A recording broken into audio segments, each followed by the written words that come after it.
नमस्कार, मैं हूं प्रदीप विश्वकर्मा और आप देख रहे हैं आज का मुद्दा। और आज का हमारा मुद्दा है हाथरस कांड में साजिश के कितने रंग।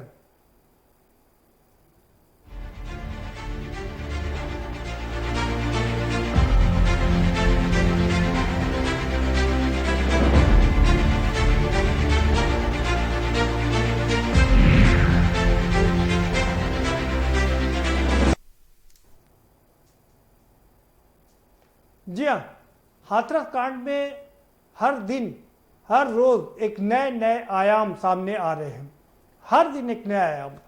कभी इसमें जातीय संघर्ष सामने आता है तो वर्ग संघर्ष सामने आता है, पीएफआई आतंकवादी सामने आ जाते हैं, और अब एक और नया आयाम इसमें जुड़ गया है, वो है नक्सलवादी का। एक महिला जो 4-5 दिन तक उस परिवार के घर में रही, उस पीड़िता के घर में रही और अपने आप को उनकी भाभी बताती रही, वो दरअसल उसको नक्सलवादी बताया जा रहा है। वो नक्सल भाभी के नाम से सोशल मीडिया पर ट्रेंड कर रही है, नक्सल भाभी। जी हाँ, ये महिला जबलपुर की रहने वाली है और इनका नाम है राजकुमारी बंसल। पेशे से ये डॉक्टर हैं, आपको बताते चलें। और इतना ही नहीं, इनके पति देव भी डॉक्टर हैं। साथ ही साथ इनका 10 साल का बेटा है, यानी कि अच्छी खासी वेल टू डू फैमिली है। और इनसे जब बात की गई तो उन्होंने कहा कि नहीं, हम तो उस जो पीड़ित महिला है, दलित शोषित है, उसके लिए गए थे कि कब तक इस देश में दलितों का, शोषितों का शोषण होता रहेगा, उसके बचाव में गए थे। तो उत्तर प्रदेश सरकार कह रही है कि नहीं, वो एक नक्सलवादी है और 5-6 दिन यहाँ पर रह करके उसने परिवार के लोगों को उकसाया, चैनलों को बाइट दिया कि क्या करना है और क्या नहीं करना है।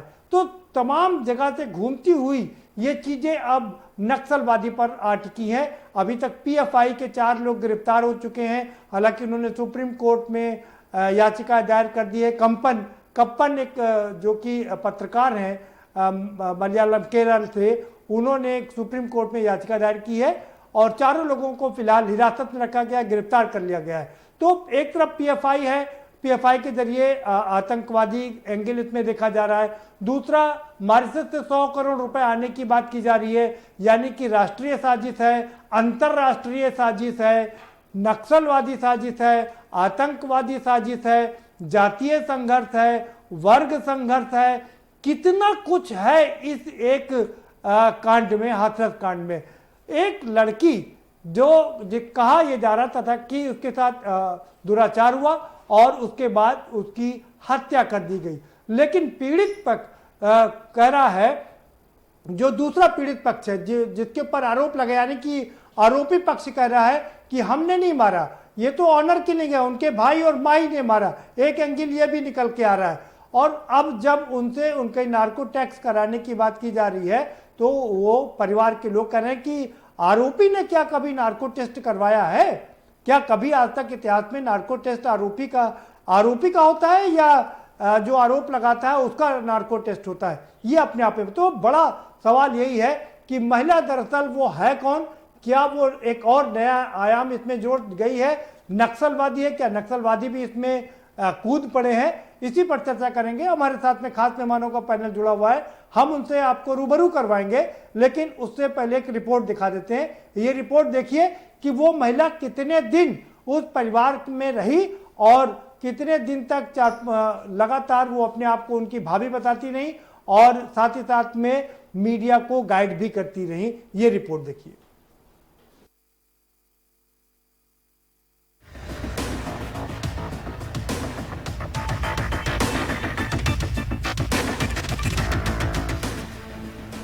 उत्तर प्रदेश के हाथरस में हुए कथित गैंगरेप मामले की फिलहाल जांच चल रही है।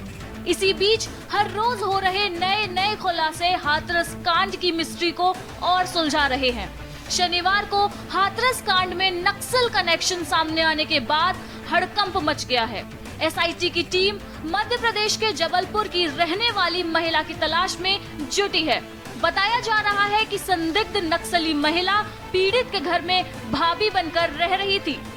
एसआईटी टीम की जांच में सामने आया कि 16 सितंबर से 22 सितंबर तक पीड़िता के घर में रहकर नक्सली महिला बड़ी साजिश रच रही थी। इससे पहले पुलिस ने शुक्रवार को बताया कि इस केस से जुड़े फंडिंग मामले में पॉपुलर फ्रंट ऑफ इंडिया और भीम आर्मी के लिंक भी मिले हैं। हाथरस कांड की जांच कर रही एसआईटी के सूत्र बताते हैं कि नक्सली महिला घूंघट ओढ़कर पुलिस और एसआईटी से बातचीत कर रही थी। वहीं घटना के 2 दिन बाद से ही संदिग्ध महिला पीड़िता के गांव पहुंच गई थी। आरोप है कि पीड़िता के ही घर में रहकर वह परिवार के लोगों को कथित रूप से भड़का रही थी। पीड़िता की भाभी बनकर रहने वाली नक्सली एक्टिविस्ट महिला की कॉल डिटेल में कई चौंकाने वाले खुलासे सामने आए हैं। सुरक्षा एजेंसियों के मुताबिक विदेशी फंडिंग के साथ नक्सली कनेक्शन पर यूपी पुलिस व एसआईटी टीम काम कर रही है।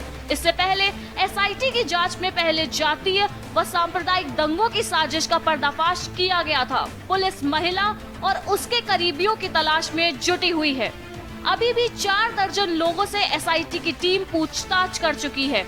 हाथरस केस में पुलिस ने 4 लोगों को गिरफ्तार किया है जो पीएफआई के सदस्य बताए जा रहे हैं। गिरफ्तार सदस्यों से पूछताछ के बाद पुलिस सक्रिय हो गई है। पुलिस पता लगाने की कोशिश कर रही है कि यूपी और देश के भीतर जातीय और सांप्रदायिक दंगों को फैलाने के लिए कितनी साजिशें रची गई हैं। इसी बीच ये भी सवाल है कि हाथरस कांड में साजिश के कितने रंग। स्पेशल डेस्क के न्यूज।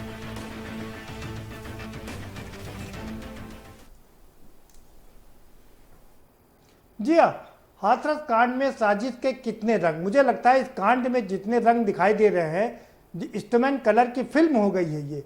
इसको 36 mm के पर्दे पर उतार देना चाहिए और अगर इस पर एक अच्छी फिल्म बने, फीचर फिल्म बने, तो मुझे लगता है कि शायद ज़्यादा पॉपुलर भी होगी, क्योंकि अब हर आदमी जानना चाहता है, देखना चाहता है कि आखिर उस दिन हुआ क्या था और ये माजरा क्या है। हम इसी पर चर्चा करेंगे। हमारे साथ में खास मेहमान जुड़े हुए हैं, हम उनसे आपका परिचय करा देते हैं। हमारे साथ प्रदीप माथुर साहब जुड़ चुके हैं, कांग्रेस के पूर्व सीएलपी लीडर है। बहुत स्वागत है आपका प्रदीप माथुर जी। अखिलेश पति त्रिपाठी जी हमारे साथ में जुड़ चुके हैं, आम आदमी पार्टी के विधायक हैं, 3 बार विधायक रह चुके हैं, आपका भी बहुत स्वागत है। शशांक यादव जी हमारे साथ में जुड़ चुके हैं, समाजवादी पार्टी के विधायक हैं, लखीमपुर से जुड़े हैं हमारे साथ में, आपका भी बहुत स्वागत है। और बहुत वरिष्ठ प्रवक्ता भारतीय जनता पार्टी के विजय खेरा साहब भी हमारे साथ में जुड़े हुए हैं। विजय खेरा साहब, आपका भी बहुत स्वागत है। और सीधा मैं आपका ही रुख करूंगा और आपसे समझने की कोशिश करूंगा कि क्या अब आतंकवादी के बाद में नक्सलवादी का एंगल भी इसमें आ गया है। जी जी मुझसे जी जी आप ये एक बात देखिए, सबसे जो एक चिंता का विषय ये है, घटना हुई, दुखद हुई, ऐसी घटना नहीं होना चाहिए, इस पर तो बहुत चर्चा भी हो चुकी है और हम लोग सब संवेदनशील लोग हैं, चाहे किसी पार्टी के नेता हो, ये बात तो समझ में आती है। लेकिन इसका तुरंत लाभ चाहे राजनीतिक हो, चाहे देश को दंगों की आग में झोंकने के लिए हो, ऐसी ताकतें जो हमेशा चुपचाप काम करती रहती हैं, कम से कम वो तो उजागर हो ही गई हैं। राजनीतिक लोगों ने जो लाभ उठाने की कोशिश की वो एक अलग बात है, वो उन्होंने प्रयास किया है, उस पर भी हम लोग बहुत चर्चा कर चुके। लेकिन अब सवाल इस समय है, जब हम इतने दिन हो गए हमें इस पर बहस करते हुए, आज तो ये जो 4-5 बातें सामने आई हैं, ये चिंता का विषय हर पार्टी के लिए, इस देश के हर नागरिक के लिए है। अगर हम उससे शुरू से चलें तो ये शुरू में इसको तुरंत जाति दंगा भड़कने के लिए सारे प्रयास किए गए शुरू में, चाहे वो भीम आर्मी हो, चाहे वो कांग्रेस पार्टी हो, चाहे वो समाजवादी पार्टी हो, हर पार्टी ने राजनीतिक लाभ लेने के लिए ये प्रयास किया कि ये किस्सा दबने न पाए। वो वहां तक ठीक था, लेकिन उसके बाद इसको उभारना, तरह तरह से उसको फैलाना, उसको दूसरा कलर करके रूप देना, ये ठीक नहीं था। उसके बाद दूसरी सवाल फिर आया तो पीएफआई की फंडिंग सामने आई। पीएफआई जैसी संस्थाएं पहले भी देश को डिस्टेबलाइज करने के लिए, चाहे वो कांग्रेस शासन ही हो, एमनेस्टी संस्था इंटरनेशनल, उसका भी यही हाल है। हमने पिछली बार भी कहा था कि मनमोहन सिंह जी ने भी एमनेस्टी के खिलाफ लिखा था कि ये संस्था बंद होना चाहिए, लेकिन बंद कर नहीं पाए। कर नहीं पाए, क्योंकि इसके लिए बंद करने के लिए ऐसी संस्थाओं के लिए बहुत सारे प्रमाण चाहिए होते हैं, कोर्ट से रिलीफ न मिलने पाए, सारी जांच करके खेरा साहब जल्दी से बना आपका मिलने पाए। ठीक है, खेरा साहब जल्दी से आपका समय समाप्त हो गया है। तीसरी बात सामने आई है, अब जो आप अभी बता रहे थे कि महिला पकड़ी गई, यानी अब नक्सलाइट एंगल भी आ गया, तो हर तरह से राजनीतिक लोगों ने इन संस्थाओं को पाला, राजनीतिक लोगों ने नहीं, अभी पकड़ी नहीं गई है, वो पकड़ी नहीं गई है। प्रदीप मीडिया पर चल रहा, पकड़ी नहीं गई है। प्रदीप माथुर साहब का रुख करेंगे। प्रदीप माथुर साहब, आप पर सीधा आरोप लगा रहे हैं कि आपने जातीय दंगा भड़काने की कोशिश की, आपने वर्ग दंगा भड़काने की कोशिश की, फिर उसमें पीएफआई आतंकवादी भी आ गए, नक्सलवादी भी आ गए। ये क्या कर रहे हैं आप लोग? देश में दंगा भड़काने की कोशिश कर रहे हैं। देखिए भारतीय जनता पार्टी का मनीषा वाल्मीकि के साथ बलात्कार होता है, उसकी कमर की हड्डी तोड़ दी जाती है, उसकी जबान काट ली जाती है, उसके साथ बलात्कार कर दिया जाता है, उसे जान से उसके साथ बलात्कार कर दिया जाता है, उसे जान से मार दिया जाता है, फिर उसके उनको 14 को गिरफ्तार करके भेजते हैं, पर कोई उचित कार्रवाई नहीं होती है। सारे मामले को हशप करने के लिए भारतीय जनता पार्टी और योगी की सरकार ने क्या नहीं किया। आज जब कोई पार्टी उस परिवार को संरक्षण देने की बात करती है, उसका सहायता करने की बात करती है, तो भारतीय जनता पार्टी को मिर्च लगती है कि वो क्यों जा रही है वहां पर। आदरणीय प्रियंका जी, राहुल जी वहां गए, उस परिवार से मिलने के लिए, ना मिलने के लिए इन्होंने पूरा जोर लगा लिया, पूरी फोर्स लगा ली। अंतोगत्वा योगी जी को झुकना पड़ा और राहुल प्रियंका जी उस पीड़ित परिवार से मिले। प्रश्नवाचक चिन्ह यह है कि भारतीय जनता पार्टी इस मामले को दूसरा रंग देना चाहती है। मामला सीधे सीधे है कि भारतीय जनता पार्टी बलात्कारियों के साथ खड़ी है।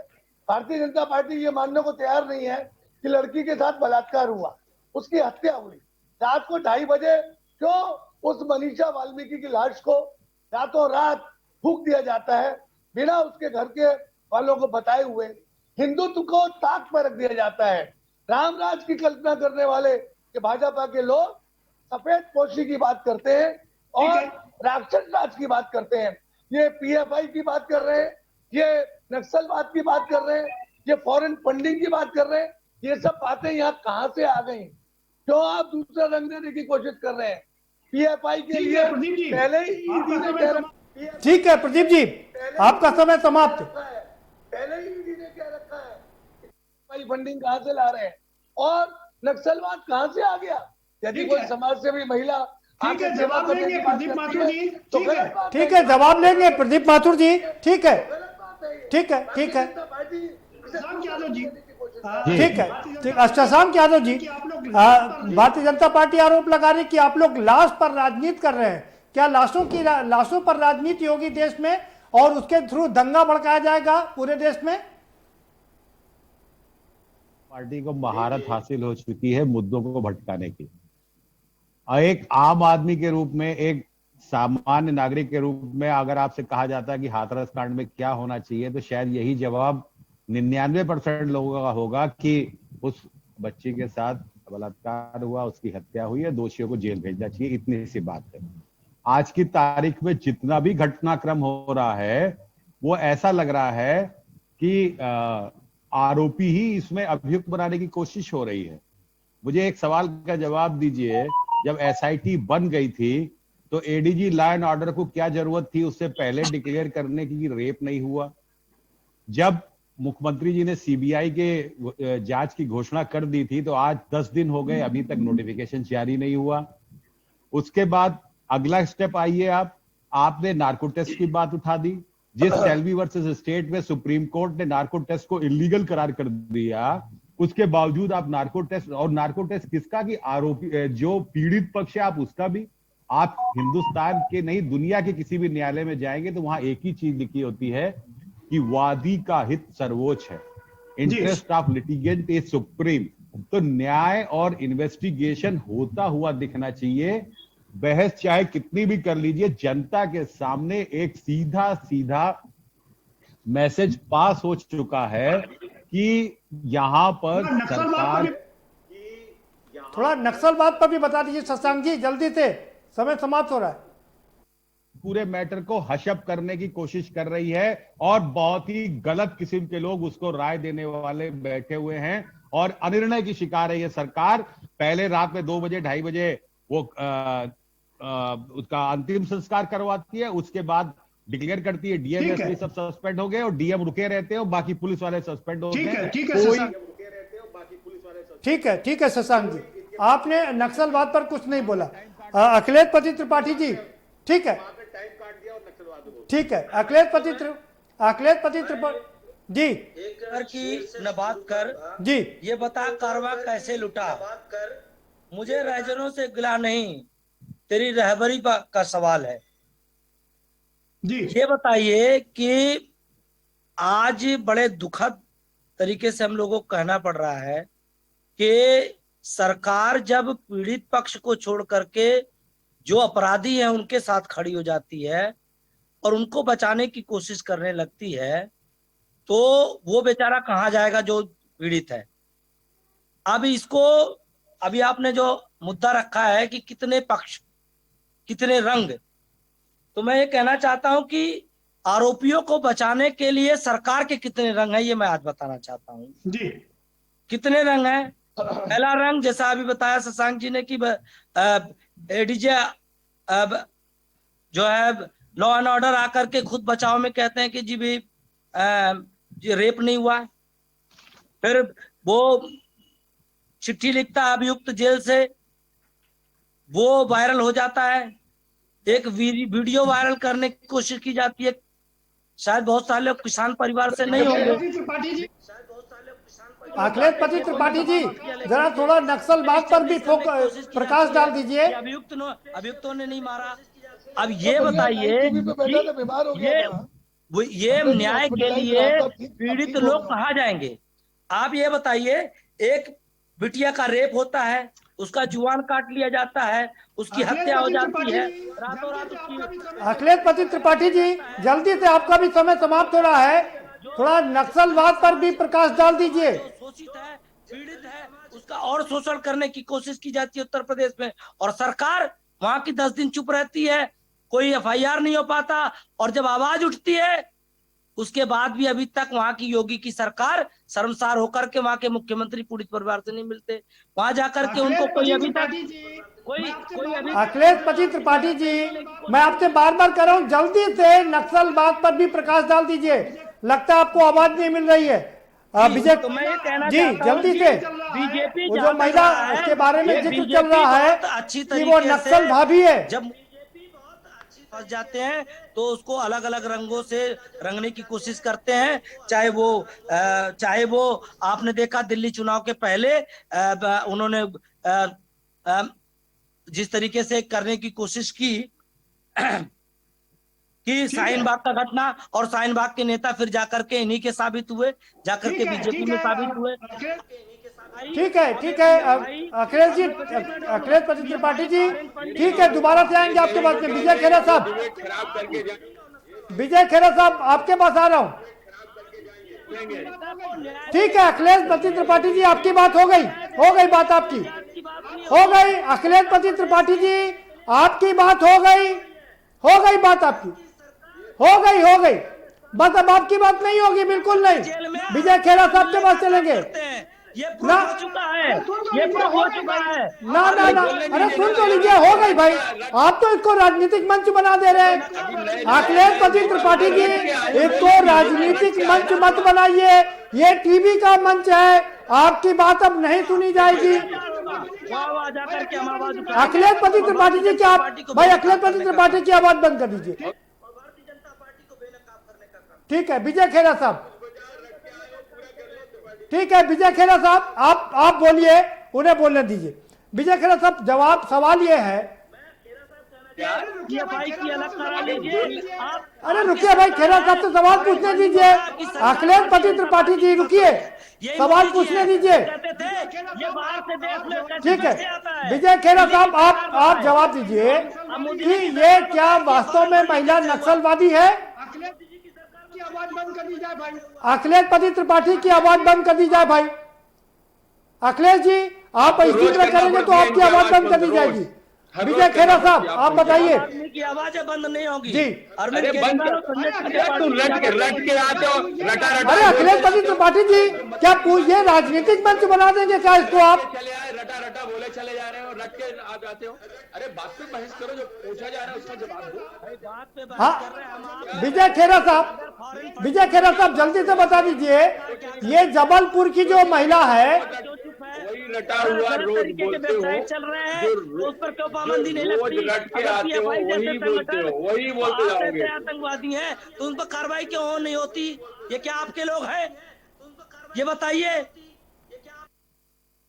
अलग अलग तरीके का ये बताइए, पीड़िता को न्याय कब मिलेगा? उसके परिवार को आर्थिक न्याय कब मिलेगा? उसके परिवार को कोर्ट में लड़ने के लिए कब वकील मिलेंगे? अखिलेश पति त्रिपाठी जी, आपकी बात हो गई, आपको आवाज नहीं आ रही? अखिलेश पति त्रिपाठी जी, आपकी बात हो गई, आपको आवाज नहीं आ रही है क्या? ठीक है विजय खेरा साहब, आपसे मैं समझना चाहूंगा, क्या जिसको नक्सल भाभी कहा जा रहा है, क्या कहेंगे इसके बारे में? दोनों लोगों ने, ये दोनों पार्टी के लोगों ने एक बात बोली है, एडीजी। हालांकि मेरा ये जिम्मा नहीं है कि हम इनको कानून सिखाएं, फिर भी मैं, सब लोग चूंकि सुन रहे हैं तो इनको कानून जानना भी जरूरी है। जो दोनों लोग एडीजी की बात उठा रहे हैं, कानूनी तौर पर पुलिस तय नहीं कर सकती है, नेता तय नहीं कर सकता, मुख्यमंत्री तय नहीं कर सकता, मीडिया तय नहीं कर सकता है रेप हुआ है कि नहीं हुआ है, कब हुआ है, किस समय हुआ है, ये तय करता है डॉक्टर। तो डॉक्टर की रिपोर्ट जब तक फाइनल, अभी आपने सुशांत के केस में भी देखा और हजारों केसेस में डॉक्टर जब लिखता है उसके बाद ये फैसला होता है। तो कोई नहीं कह सकता है। भाई विजय खेरा साहब, उस पर कई बार बात हो चुकी है कि फिर अब मैं वही बात करूंगा कि डाइंग स्टेटमेंट का क्या होगा, और क्या आपको पता नहीं इस देश में कितने झूठे सर्टिफिकेट दिए जाते हैं? कि वो फैसला डॉक्टर करता है। अब रहा बात दूसरा नहीं, आप बताइए, लड़की का डाइंग स्टेटमेंट, जो लड़की मृत्यु शैया पर है, मर रही है, उसका स्टेटमेंट कुछ नहीं रखता है। उन्होंने नार्को की उठाई है, नार्को पे भी जी, स्पष्ट कर दें, जी बताइए। कंफ्यूजन करके गलत बातें हमेशा जो सवाल आपसे पूछ रहा हूँ आप उसका जवाब नहीं। विजय खेरा साहब, जो सवाल आपसे पूछ रहे हो आप उसका जवाब नहीं दे रहे। माफ करिएगा, मैंने आपसे कहा क्या वो महिला नक्सल भाभी है कि नहीं, ये पहले ये बता दीजिए। ये नार्को की जो बात गलत फैला रहे हैं, नार्को के लिए उनकी चॉइस है, वो चाहे कराएं, वो चाहे नहीं कराएं। ये किसी ने नहीं बोला कि होगा, कभी नहीं बोला, वो उनकी मर्जी है। अब आप कह रहे नक्सलवादी जो महिला की बात कर रहे हैं, उसके टेलीफोन से ये पता लगा है कि ये महिला के कनेक्शन नक्सलवाद से जुड़े हुए थे। अभी जितनी रिपोर्ट मिली है, ये जबलपुर की रहने वाली है, ये आके वहाँ घटना। विजय खेरा साहब, आप थोड़ा सुन लीजिए, ये वो जबलपुर की रहने वाली है, राजकुमारी बंसल उसका नाम है, उसके पति भी डॉक्टर हैं, उसका 10 साल का बेटा है, दोनों लोग सरकारी अस्पताल में नौकरी करते हैं। कहां से नक्सलवादी हो गए वो? हिंदू हो तो नक्सलवादी, मुस्लिम हो तो आतंकवादी। खैरा ये तय करेगा इन्वेस्टिगेशन में प्रमाण होंगे। आज कोर्ट में केस है, हाई कोर्ट। अभी पुलिस ने नहीं कहा, ये सिर्फ सोशल मीडिया पर है, अभी पुलिस ने इस पर कोई बयान नहीं दिया है, ये खाली सोशल मीडिया पर प्रसारित किया जा रहा है। जिससे ये पता लगा वो लेडी आके रुकी थी वहां पर, जब उसको जानती। सर मुझे हाँ रुकी थी, वो तो कह रही थी मैं उसको न्याय दिलाने के लिए गई थी। नहीं, मैं कह रहा हूँ मेरी उससे बात हुई, वो कह रही मैं तो वहां पर न्याय दिलाने गई थी। दो सेंटेंस अगर आपने पूछे तो सवाल इस बात का है कि वो न्याय दिलाने के लिए वहां जाकर भाभी बन के बैठ गई। घटना के 2 दिन बाद वो पहुंच गई, ना उनका पहले से रिश्ता, ना पहले से पहचान। अगर वो न्याय दिलाने गई थी तो सामने क्यों नहीं आई? सामने पुलिस के सामने ने क्या तकलीफ थी? छुप छुप के घर में क्यों बैठ गई? घूंघट बैठ के लगा के क्यों बाहर निकल रही थी? क्या वो इन्वेस्टिगेटिंग एजेंसी थी? क्यों उन्होंने अपना चेहरा छुपाया? न्याय दिलाती तो चिल्ला के बोलती, सामने बैठती। न्याय का क्या सवाल उठता है जब आप छुप के आ रहे हैं, जासूसी की तरह पीछे बैठी हैं, उसको भड़का रही हैं, आपके फोन रोजाना आ रहे हैं, कहीं बातचीत का एक खुलासा नहीं है। अभी भी ये दोनों, अभी भी विपक्षी पार्टी उसका समर्थन देंगे, जब वो पकड़ में आ जाएगी तब इनके समझ में आएगा। जल्दी से एक अभी सवाल का जवाब विजय खेरा साहब, जल्दी से एक सवाल का जवाब और दे दीजिए। नहीं हुई है। जल्दी से एक सवाल का जवाब ले लेता हूँ आपसे। सुन लीजिए सवाल का जवाब, सवाल सुन लीजिए। और अभी भी ये बोल रहे हैं कि फंडिंग नहीं हुई, और फंडिंग कैसे होती है? सामने तो आ गया, पैसा सामने आ गया। सुन लीजिए सवाल सुन लीजिए। विजय खेरा साहब, सवाल सुन लीजिए। परिवार के लोग कह रहे हैं कि अगर हमने बात की तो हमको कॉल रिकॉर्ड दे दीजिए, हम सुनना चाहते हैं, आप दे नहीं रहे। 50 करोड़ 100 करोड़ रुपए मॉरिशस से आ गए, लोग कह रहे हैं आप सबके सामने रख दीजिए, वो आप सरकार रख नहीं रही है। नक्सलवादी से उसके संबंध है, उसके संबंध कैसे स्थापित हैं वो खुलासा कर दीजिए। यहाँ तो पुलिस छोटे छोटे मामलों को लेकर बड़ा खुलासा करती है, वो कर नहीं रहे। मामला क्या है? सब छुपाते क्यों हैं? सामने क्यों नहीं ले आ रहे? पर एफिडेविट तो कोई ना, एफिडेविट में तो बातें पहले ही दिन शामिल हो गई थी। अगर वो झूठ बोल रहे होंगे तो क्या सजा नहीं पाएंगे? पकड़े नहीं जाएंगे क्या? कोर्ट में मामला जा रहा है, वहां भी ये बातें बताई जा रही है। आज भी जो जितना मिला है मटेरियल वही बताया है, खाली अभी उसके इतने तार जुड़े हैं इतना ही पता लगा है। कौन पता लगे क्या मटेरियल मिल गया मुझे समझ में नहीं। ठीक है, घर में, ठीक है खेरा साहब। प्रदीप माथुर जी का रुक है। प्रदीप माथुर जी, आप पर सीधे आरोप लग रहे हैं कि आपने बहुत बढ़िया मौका देखा और सीधे सफदरजंग अस्पताल पहुंच गए आपके बड़े बड़े नेता, और वहीं से राजनीति शुरू कर दिया। ठीक है खेरा साहब, बात हो गई। दंगों में झोंक देंगे छोटे छोटे लाभ के लिए। इनको देश से कोई मतलब नहीं, राजनीति से कोई मतलब नहीं है। आप ऐसी बातें मत अब करिए। बोला, आपको तो सुनना है, बोलिए ना, बोलिए। कभी सांप्रदायिक दंगों में नहीं झोंकती। भारतीय जनता पार्टी भारतीय दंगा पार्टी है। ये सांप्रदायिकता की आग लगाती है, हिंदू को मुसलमान से लड़वाती है, सांप्रदायिक दंगे कराती है।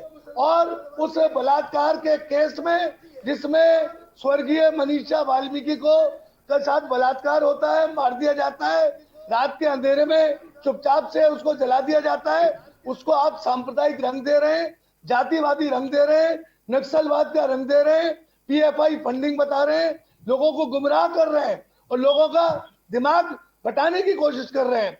योगी सरकार इस मुद्दे पे पूरी तरह बदनाम हो चुकी है। ये बलात्कारी सरकार है। योगी जी को इस्तीफा दे देनी चाहिए। महिलाएं सुरक्षित नहीं है, बच्चे सुरक्षित नहीं है।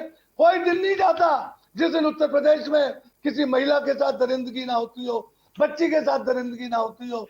हालात बद से बदतर है। अगर कांग्रेस पार्टी के पास धार्मिक एंगल नहीं होता तो बलरामपुर गए होते। अगर जाति एंगल नहीं होता तो पंडित और पुजारी मर गया, वहां गए होते। एक आदमी नहीं गया कांग्रेस का, एक आदमी नहीं बोला। क्या आपके मुंह छिल गए? क्या आपको शर्म नहीं आ रही इस बात पे? क्या मुसलमानों के, जब मुसलमान पकड़े जाते हैं तो आप चुप होकर बैठ जाते हैं बुर्का डाल के, और जब हिंदू फंसता है तो आप बोलने लगते हैं?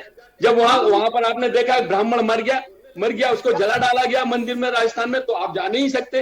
राजस्थान में 8 रेप हो गए नाबालिगों के, वहां आपको जाना नहीं है। कांग्रेस के मुंह से एक लफ्ज नहीं निकला। क्या मतलब? आप धर्म पे डिवाइड आप कर रहे या भारतीय जनता पार्टी कर रही? जात पे डिवाइड आप कर रहे या हम कर रहे? अखिलेश जी आपके पास आऊंगा। अपने चेहरे छोटा सा ब्रेक लेंगे। विवेक खेरा साहब और प्रदीप माथुर साहब, आप दोनों को रोकना चाहेंगे, एक ब्रेक पर जाएंगे, छोटा सा ब्रेक लेंगे और ब्रेक पर आएंगे तो जरा शशांक जी का भी रुख करेंगे और अखिलेश पति त्रिपाठी जी का भी रुख करेंगे। समझने की कोशिश करेंगे कि आखिर वो महिला वहां पर गई तो उसने अपनी आइडेंटिटी डिस्क्लोज क्यों नहीं की, क्यों उसने पर्दे में अपने आप को रखा और 4 दिन तक गुमराह करती रही? क्या वाकई में उसके नक्सलवाद से कनेक्शन है? ये अपने आप में सबसे बड़ा सवाल है और इसी का जवाब तलाशने की कोशिश करेंगे, लेकिन एक छोटे से ब्रेक के बाद।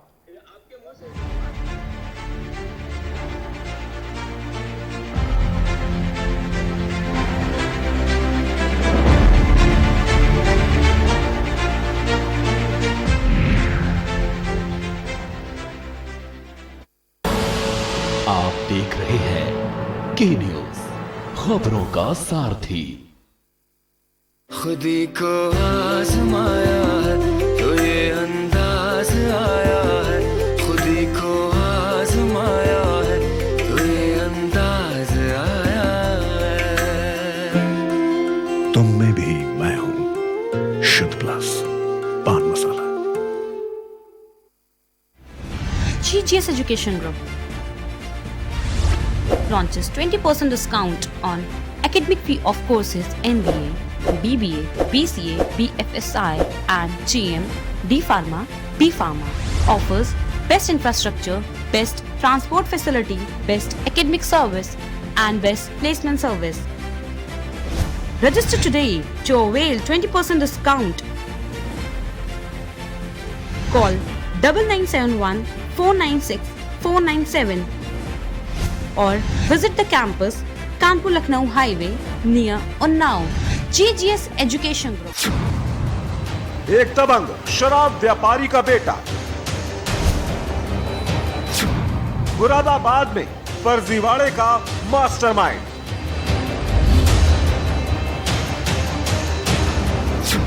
मल्टी स्टोरी टाउनशिप और एमडीए की मिली भगत। दो रास्तों से लूट की बड़ी साजिश।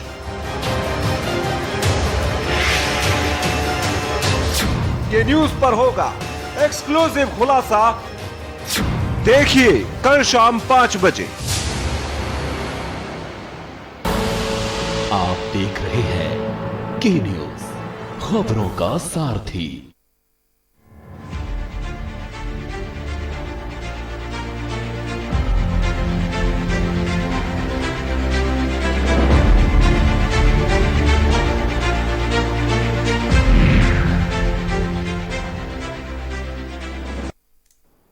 ब्रेक के बाद आपका स्वागत है। शशांक जी का रुख करेंगे। शशांक जी, वो महिला राजकुमारी बंसल वो अपने आप को एमबीबीएस डॉक्टर, एमडी डॉक्टर बता रही है। हमारी जो बात हुई उनसे, वो कह रही है हम एमडी हैं और हमारे हस्बैंड भी डॉक्टर हैं। सवाल ये उठता है, इतनी बड़ी डॉक्टर, उसको अपनी आइडेंटिटी छुपाने की जरूरत क्यों पड़ी? क्यों वो हमेशा पर्दे में रही? क्यों वो अपने आप को भाभी बताती रही? क्यों उन्होंने अपनी आइडेंटिटी डिस्क्लोज नहीं की? ये सारी चीजें हैं जो संदेह पैदा करती हैं ना। बहस का मुद्दा आपने इस इशू पर रख दिया तो ये आपका डिसीजन है ना।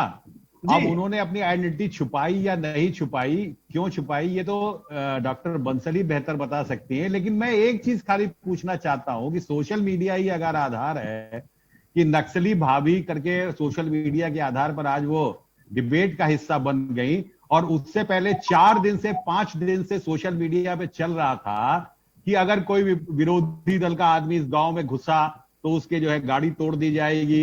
अगर किसी ने जो है पत्रकार ने कोई खबर छापी तो उसके जो है कैमरा तोड़ दिया जाएगा।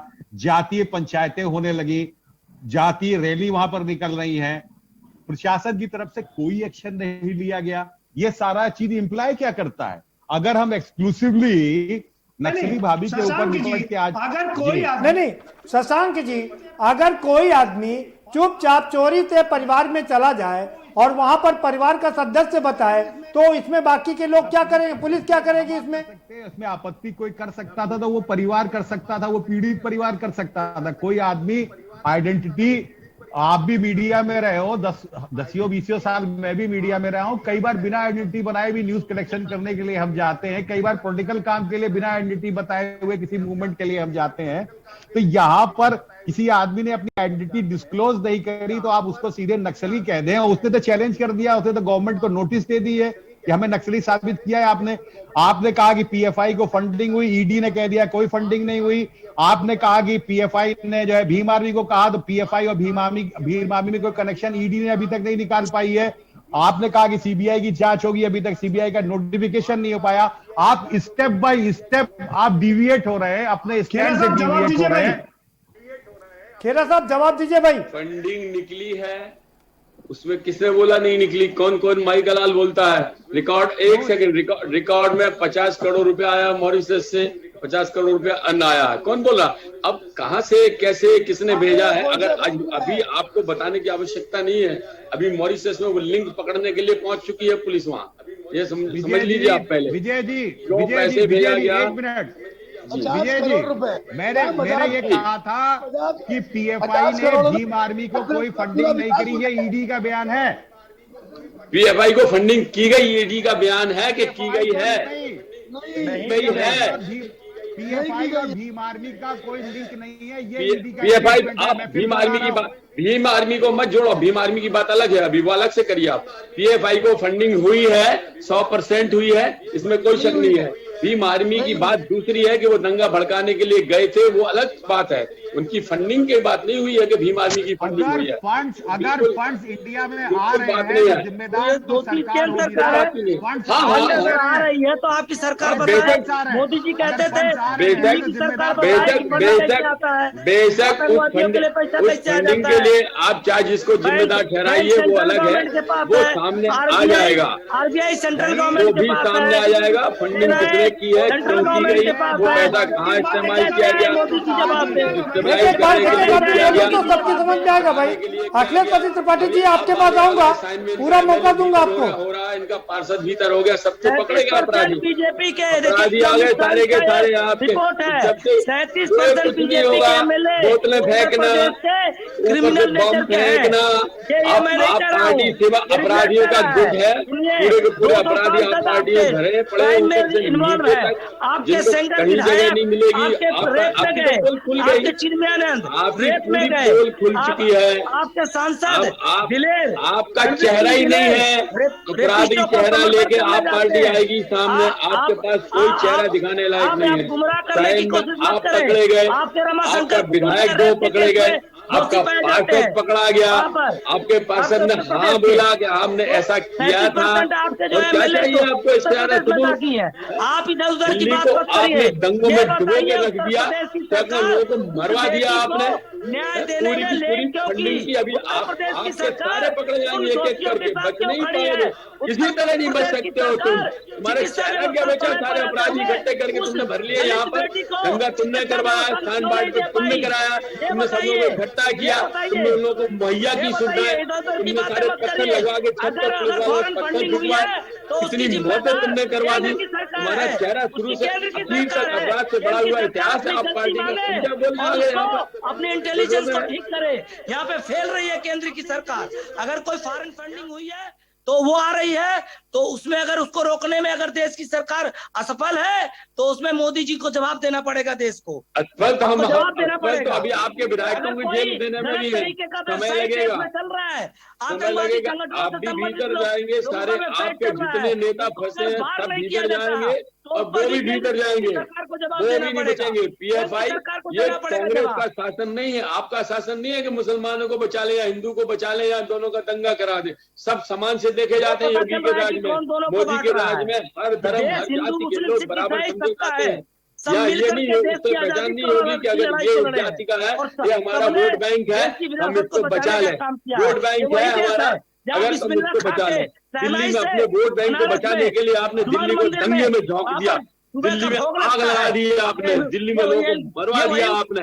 आपकी सरकार की आपको बचाने की जिम्मेदारी थी, आप उल्टा उनको मरवा रहे थे, दंगे करवा रहे थे, आप उनको खाना पहुंचा रहे थे, आप दंगाइयों को खाना पहुंचा रहे, सुविधाएं पहुंचा रहे, गाड़ियां दे रहे, बसों में आग लगवा दिया आपने, पूरी दिल्ली को झोंक डाला आपने। महीनों यहाँ पर दिल्ली की हालत थी। आप पार्टी का चेहरा बोलने का तुम्हारी बात है। विजय खेरा साहब आप भी शांत हो जाइए, एक एक करके चर्चा करेंगे भाई।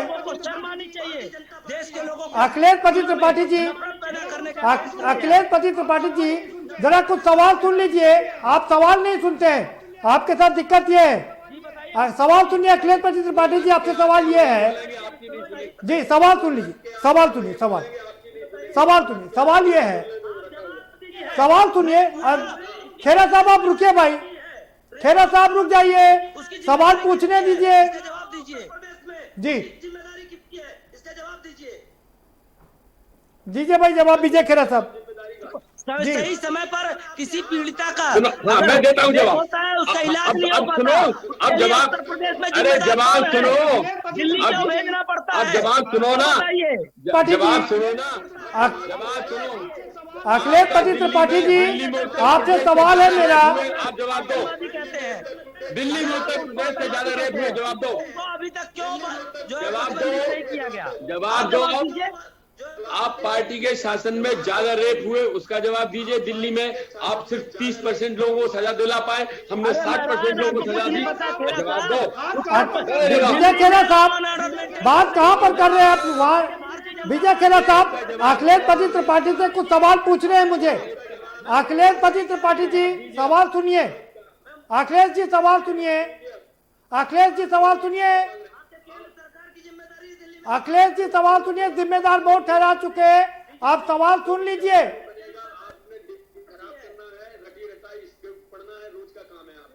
कितने बार रटा सवेरे से कितने बार रट लिया?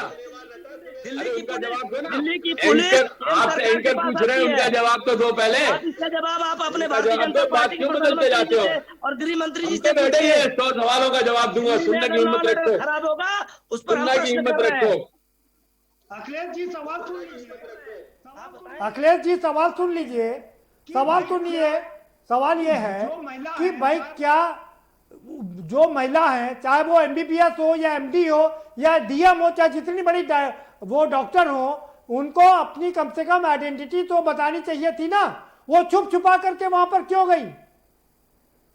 अभी बात चर्चा चल रही है कि बिटिया का रेप हुआ, उसकी हत्या बदल गया बात। नहीं दे रहे जवाब, नहीं है जवाब, नहीं है ये जवाब देंगे नहीं। हम आपकी तरह गुमराह करने वाले लोग नहीं हैं। आप दिल्ली पूछो, ये लंदन ही बोलेंगे। घटना नहीं करने वाले लोग हैं। आप कुछ भी पूछो, इनने वही बोलना जो रट के आए हैं। हम दंगा फैलाने वाले लोग नहीं है। ये डिबेट से कोई लेना देना नहीं। ये मेरी बात का जवाब नहीं देंगे, आपकी बात का जवाब नहीं देंगे। जो रट क्या वही बोलेंगे। आप अभी क्या हुआ, पूछो कुछ भी, इनने बोलना वही है। ये है कि बच्ची को न्याय कब मिलेगा? पहुंचे वही ना, वही पहुंच गए। आपकी बात का जवाब दे नहीं सकते। प्रदीप माथुर जी, हम आप ही के पास आ रहे हैं। प्रदीप माथुर जी जवाब दो। सीखिए, आप सुनना सीखिए। क्या जवाब सुनो या जवाब दो? क्या वो? ठीक है, ठीक है, हो गया। अखिलेश जी आपकी बात हो गई। विजय खेरा साहब आपकी बात भी हो गई। प्रदीप माथुर जी के पास चलेंगे। कोई बात नहीं, आपकी बात नहीं सुनेंगे। अखिलेश जी आपकी बात नहीं सुनी जाएगी। प्रदीप माथुर जी आप ये बताइए कि आप पर ये आरोप लग रहे हैं कि सफदरजंग अस्पताल से शुरू करके और लगातार आप इस पर राजनीति करते रहे, देश में दंगे भड़काते रहे। ये सीधा आरोप लगाया विजय खेरा साहब ने आप पर। ठीक है, अखिलेश की बात हो गई। हाँ प्रदीप जी, तुमने यहाँ पे लोगों को मरवा दिया, तुमने पत्थर फुटवा के लोगों को मारा है, लोगों को खाना पहुंचा के यहाँ पर तुमने पैदा किया दंगाइयों को। शर्म नहीं आती इस आदमी को? क्या बोल रहे हो? पूरी तरीके से प्रताड़ित किया क्या बोल रहे हो? तुमने दिल्ली में आग लगा के रख दी। कितने लोग मरवा दिए तुमने दिल्ली में? तुमने जलवा दी, पत्थर से उनको मरवाया, आग तुमने लगवा दी, बसें तुमने जलवा दी, कार तुमने जलवा दी। आदमी बोल क्या रहा? घूसों से बच्चे ने बयान दिया, उसको बयान बदलने पर मजबूर किया गया आपकी सरकार के द्वारा। आपको शर्म नहीं आती? ये कौन सा देश है? कुछ कहना चाह रहे हैं भाई शशांक जी, आप अपनी बात रख लीजिए। ठीक है, अखिलेश जी आपकी बात को मिलने नहीं दिया जाता। शशांक जी आप क्या छिपाना चाहते थे? ठीक है, विपक्ष इतना कमजोर है, वहाँ जाएगा नहीं। ठीक है, हम जाएंगे, जहाँ गलत होगा, अन्याय होगा, आप लोग गलत करोगे वहाँ आवाज उठाएंगे। आपका बेनकाब करने का काम आम आदमी पार्टी ने उत्तर प्रदेश में शुरू किया संजय सिंह के नेतृत्व में, और आप तब से बेनकाब हो रहे हैं। आपके भ्रष्टाचार के मामले भी कोरोना में सामने आए हैं, और आपके बताने का मामला भी आया है। मैं चैलेंज करना चाहता हूँ, आप अपनी बात रख सकते हैं। महिला को उग्रवादी कह रहे हैं तो उसे साबित करिए। महिला कह तो रही है। नहीं सुनेंगे, वो रट के आए हैं, पूरा सुना लेंगे तब चैन पड़ेगी उन्हें। ठीक है, प्रदीप जी सब पता है कि कौन की तरह बोलता है। तुम बोली ना, तो एक ही बात को 4 दिन से बोल रहे हैं, शर्म नहीं आती? तुम एक बात को 4 दिन बोल वही चीज बोलते हो। अरे शर्म तो बीजेपी को आना चाहिए, जिनके शासनकाल में बोला जाएगा। यही बात बोल रहे 4 दिन से न्याय नहीं मिल रहा है। भाई आप, मैं अपने सहयोगियों को बोलना कि अखिलेश जी की बात थोड़ी देर के लिए रोक दी जाए। अखिलेश जी शांत हो जाइए भाई, पूरी डिबेट आप ही करेंगे क्या? आपने इसको राजनीतिक मंच बना दिया है। माफ करिए, थोड़ा धैर्य रखिए। प्रदीप माथुर जी आप कुछ कहना चाह रहे, जल्दी से कह लीजिए। हमारे सम्मानित भाजपा के प्रवक्ता खामखा भाजपा की बड़ाई किए जा रहे हैं।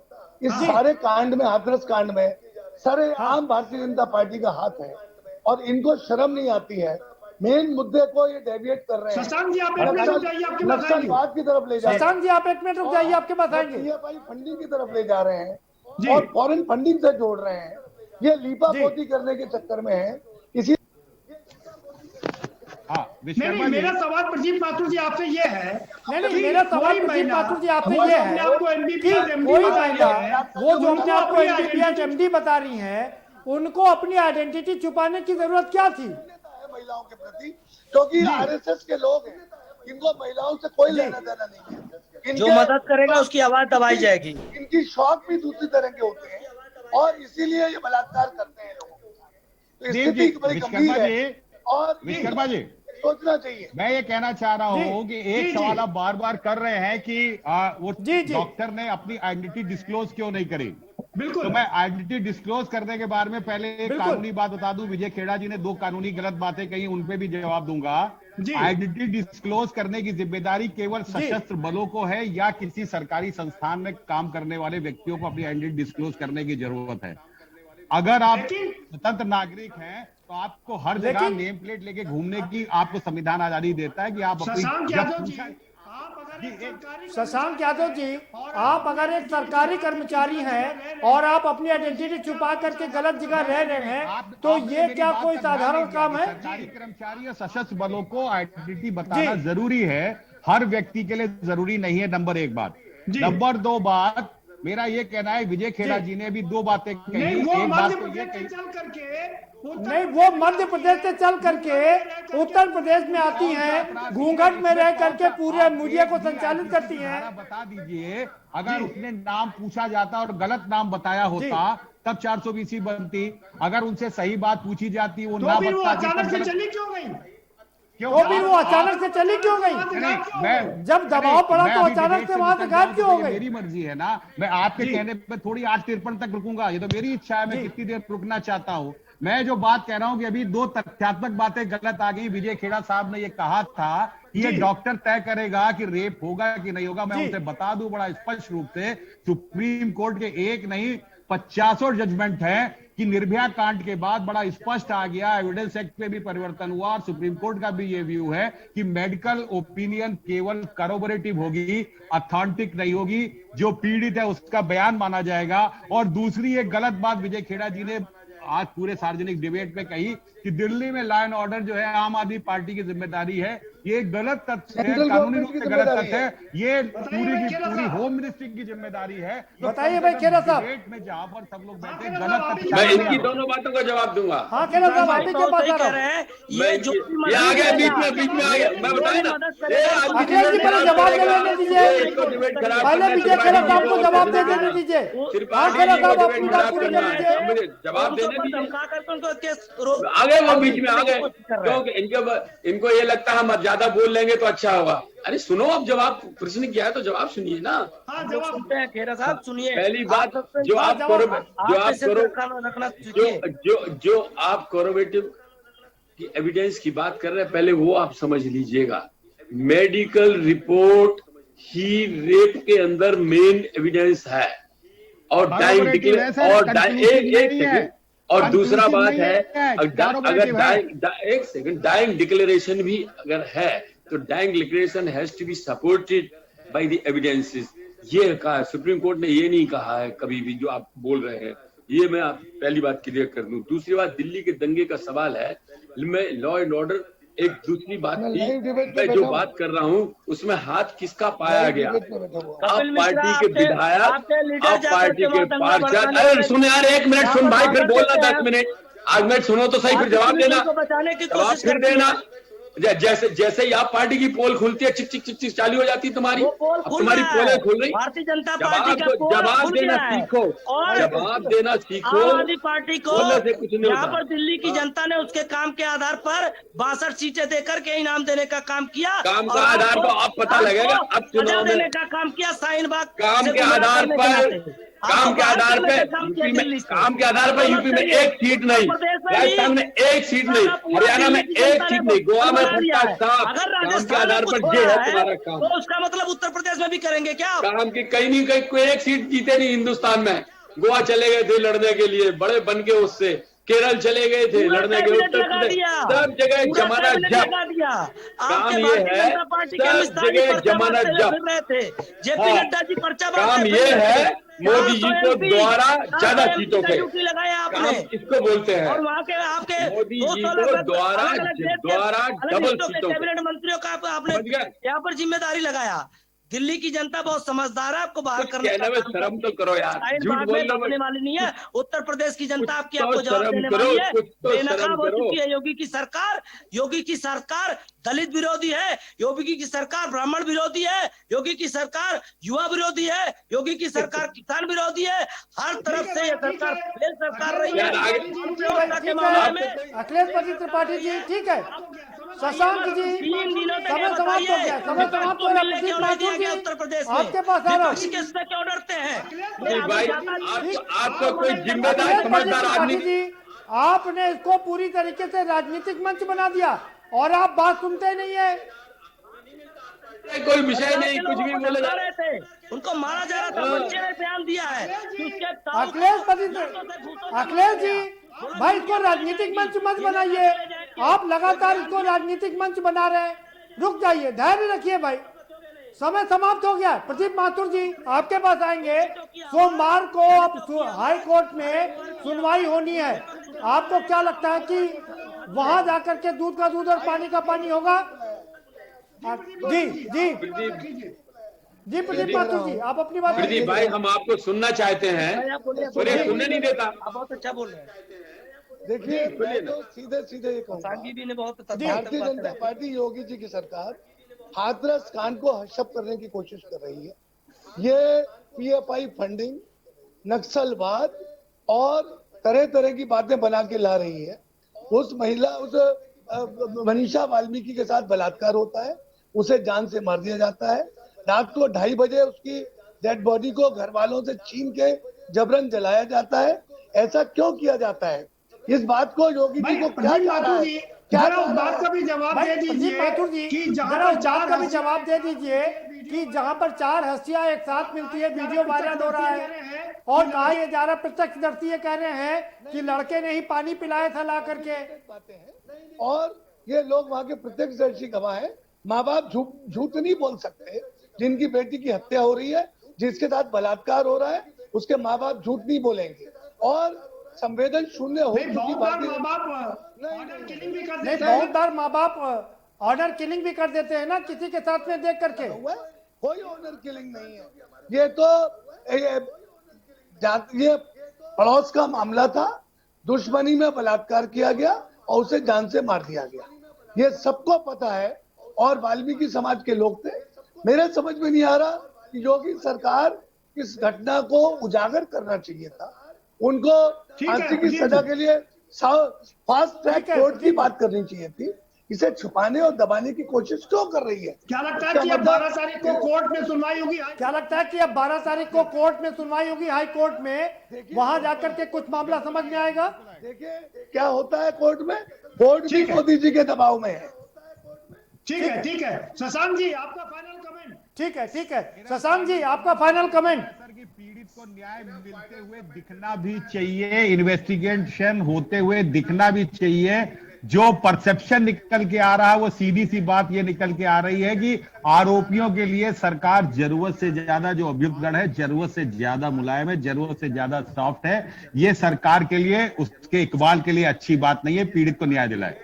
ठीक है। विजय खेरा साहब, देखिए आपके सामने बिल्कुल विजय खेरा साहब, दिखना चाहिए, पीड़िता को न्याय मिलता हुआ दिखना चाहिए। प्रमाण है, जिस घटना हुई उसकी मां ने कहा कि ये रंजिश की बात है, सामने वीडियो है।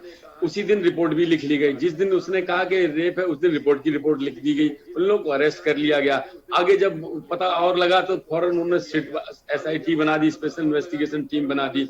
उस सारी की सारी बात उसका CBI के लिए भेज दिया। यानी योगी सरकार तह तक पहुंचना चाहती है, सच तक पहुंचना चाहती है, और ये लोग सच तक नहीं पहुंचना चाहते। ये लोग झूठ हो, कुछ भी हो, दंगा हो, ये चाहते राजनीतिक खेड़ा साहब नोटिफिकेशन तो जारी करा दीजिए। इतना ही फर्क है। हमें सच की तह तक पहुंचना है और इन लोगों को राजनीतिक लाभ उठाना है। इसको तरह तरह के रंग में रंगना है। दंगे हो जाए, फसाद हो जाए, देश में कुछ हो जाए, इनको राजनीतिक लाभ चाहिए, हमें तय तक पहुंचना है, चाहे कैसे भी हो। भारतीय जनता पार्टी से सच को उजागर करके मानेंगे। ठीक है अखिलेश पति त्रिपाठी जी, आपका फाइनल। ठीक है अखिलेश पति त्रिपाठी जी, आपका फाइनल कमेंट क्या होना चाहिए अब? चाहिए जल्दी और से। किसी भी सरकार की नैतिक जिम्मेदारी है कि पीड़ित पक्ष के साथ खड़े होकर के उसको बल दे करके उसको न्याय दिलाने का काम करे। लेकिन उत्तर प्रदेश की सरकार इसके विपरीत जा करके जो अभियुक्त हैं उन लोगों के साथ खड़े होकर के उनके साथ मिल करके कहीं ना कहीं प्रोपेगेंडा कर रही है। जो प्रोपेगेंडा कर रहे हैं, जांच को प्रभावित कर रहे हैं, अभी तक उन पर कोई भी उन पर जांच नहीं हुआ। जो वीडियो वायरल कर रहे हैं उन पर कोई जांच नहीं होगा। जो मदद करने आएंगे उस पीड़िता के परिवार को, उसकी जांच होगी। उसको धमकाया जाएगा कि तुम मदद करोगे तो आगे तुमको बंद कर दिया जाएगा। और जो अभियुक्तों के साथ खड़े होंगे, वीडियो वायरल करेंगे, चिट्ठी वायरल करेंगे, उनके साथ खड़े होकर के प्रोपेगेंडा करेंगे, उनके साथ बोलेंगे, उनके सांसद जाकर के उनसे मिलकर के सबल देने का काम करेंगे, उन पर कोई कार्रवाई नहीं होगा।